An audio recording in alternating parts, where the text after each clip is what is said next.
Wouldn't it be great if all our video calls looked something like this with soft lighting, nice clean, non-embarrassing backdrop? Well, my secret is that I'm a video producer, so I happen to have a room full of lighting gear. For everyone else out there, here are some easy tips for improving the lighting for your video calls at home.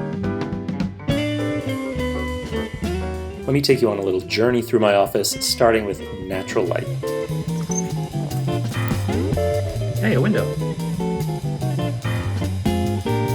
The first rule of natural light is don't have it behind you. If you're backlit like this, your face is going to look too dark or your background's going to look too bright. Just avoid that altogether. If you're lucky enough to have a big window in front of you where you work, that's great. Most of the work is done for you. You have this nice, big, beautiful light source that will light your face right up. But there are a couple of things you can do to make the natural light work for you a little bit better. So in this scenario, the natural light is lighting my face, but my entire background is completely dark. And that might work for you if you don't want to draw attention to your background, if it's cluttered or embarrassing. But if you want a more even, sort of natural, filled out look, then there are a couple of things you can do. You might be tempted to turn on your overhead lights or other incandescent lamps you have in the room, and you really want to be careful with that because when you mix natural light with indoor light, you're going to get some color casts due to the color temperature difference. So you're going to either maybe look orange or you're going to look blue, and it really throws off the look. Unless you really need that extra boost of light, stick to either natural light or incandescent light. Another thing you can do to make the natural light look a little better is instead of facing directly straight on into the window, you can pivot yourself a little bit at about a 45-degree angle to the window, like this. This will give you a bit of a shadow on one side of your face. It is a little bit more flattering, it de-emphasizes your blemishes, and just has that little bit of a cinematic touch.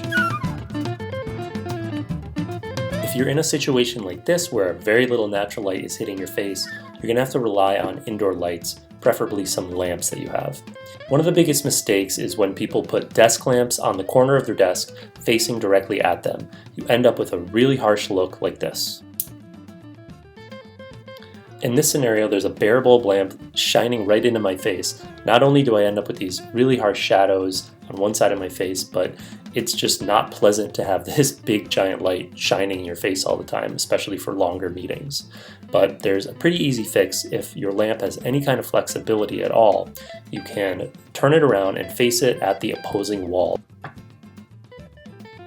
Now the light is bouncing off that wall and onto your face, creating a much more soft, evenly diffused look. As for the background, if you want to spice it up a bit, you can try turning lamps on that may be sitting in the background, but just be careful because they might look a little distracting, have a lot of blown out areas like this. If you have smart bulbs in your house, you can use those to craft your look. You can dial down the background like that, or you can create an accent color. It makes you stand out from the background a little bit more. If you really don't want people peering in on your disgusting living quarters, you can kill the background entirely by hanging a sheet or a curtain behind you, or if you're willing to spend a little bit of money, you can get a big collapsible white and black background that you can hang on a tripod or a light stand and just set that right up behind you. Above all, don't put too much pressure on yourself.